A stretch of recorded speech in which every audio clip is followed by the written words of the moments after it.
దేవునామానికి మహిమ కలుగును గాక. ప్రియ దేవుని బిడ్డలారా, ప్రతి ఉదయకాలం దేవాది దేవుడు తన వాక్కునిచ్చి మనం బలపరుస్తూ ఉండగా ఈ దినం దేవుడు మనతో ఏం మాట్లాడుతున్నాడు చూద్దాం. పరిశుద్ధ లేఖన గ్రంథంలోంచి నిర్గమాకాండము 33వ అధ్యాయము 19వ వచనం చదువుకుందాం. అయినా నా మంచితనం అంతయు నీ ఎదుట కనపరిచేదను, యెహోవా అను నామమును నీ ఎదుట ప్రకటించేదను, నేను కరుణించు వాణ్ణి కరుణించేదను, ఎవని యందు కనికరపడిదనో వాని యందు కనికరపడిదనెను.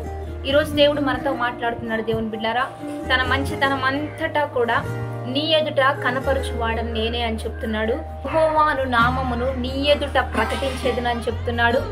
నీవు ఎవరి ఎదుట కరుణించేదవో నీ ఎదుట ఆయన కరుణిస్తానని వాగ్దానం చేస్తున్నాడు.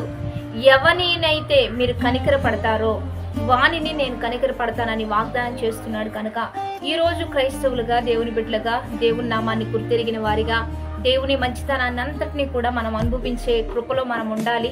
ఎందుకంటే దేవుడు మంచివాడు, కృప కలిగిన వాడు, ప్రేమామూర్తి, కనికరం కలిగిన వాడు, దయాదాక్షిణ్య పూర్ణుడు, నిత్యము కూడా మంచి లక్షణాలు కలిగి మన పట్ల ఆయన వ్యవహరించే వ్యక్తి. కాబట్టి అవ్వా ఆదాంకి దేవుడు మంచి కృపనిచ్చాడు. ఏదేని వనంలో వారిని ఉంచిపెట్టి చక్కగా సంతోషంగా ఇక్కడ మీరు మంచి ఫలాలను తింటూ మంచిగా జీవించమని ఇచ్చినప్పుడు ఆ కృపను వారు కోల్పోయారు, భయంకరంగా త్రోసివేయబడ్డారు.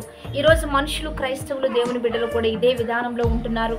దేవుడు మీకు ఎంతో మంచి భవిష్యత్తునిచ్చాడు, ఎంతో మంచి తన మంచితనాన్ని అంతటినీ కూడా మన పట్ల ఆయన కుమ్మరిస్తూ ఉన్నప్పుడు ఆ ప్రేమ నుంచి తొలగిపోకుండా, ఆ యొక్క ఆప్యాయత నుంచి, ఆ కరుణ నుంచి, ఆ జాలి నుంచి తొలగిపోకుండా దేవుడు ఏం చెప్తున్నాడో వాటిని అనుసరించి నడవడానికి మనం ఎప్పుడు కూడా సిద్ధపడదాం. మీరు కనికర పడుతూ ఉండగానే దేవుని కనికరం మీ మీదకి వస్తుంది. మీరు క్షమిస్తూ ఉండగానే దేవుని క్షమాపణ మీ మీదకి వస్తూ ఉంటుంది.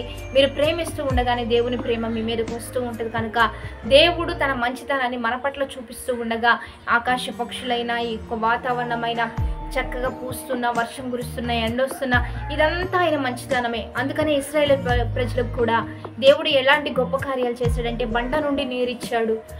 ఎవరు ఊహించని గొప్ప కార్యాలు చేసేవాడు. ఎవరు ఊహించలేదు ఆ బండ నుంచి నీరు వస్తుందని.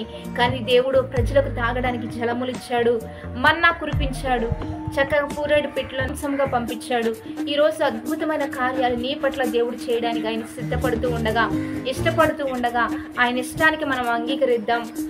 ఆయన ఏం ఉద్దేశించాడో ఆ ఉద్దేశాలన్నీ మన జీవితంలో పొందుకోవడానికి మనం ఎప్పుడు సిద్ధపాటులో ఉంటూ వాగ్దానాన్ని బట్టి ప్రార్థన చేద్దాం. పరిశుద్ధ, మహోన్నత, గొప్ప దేవ, ఈ దినము మీరు ఇస్తున్న మాకు బలమైన వాక్ వచ్చిన బట్టి నీకు మహిమ. మీ మంచితనం అంతా మా పట్ల కుమ్మరించిన విధముకై నీకే మహిమ. నీ ప్రేమలో, నీ కృపలో, నీవిచ్చిన ఆ యొక్క ధన్యతలో మేము జీవించినట్లుగా సహాయం చేస్తూ మీరే మాకు తోడయండి, నడిపిస్తూ మీ అద్భుతమైన ఘనమైన కార్యాలు జరిగించే గొప్ప పాత్రలుగా మమ్మల్ని లేవనెత్తమని ఈ ఉదయకాలంలో బర్త్డేస్, మ్యారేజ్ జరుపుకున్న వారికి దీవెనలు, శుభములు ప్రకటిస్తూ నీ ఘనమైన నామానికి మహిమ తెచ్చుకోమని ప్రభువైన యేసుక్రీస్తు నామం పేరిట అడిగి వేడుకొని ప్రార్థిస్తూ ఉన్నాము గొప్ప తండ్రి.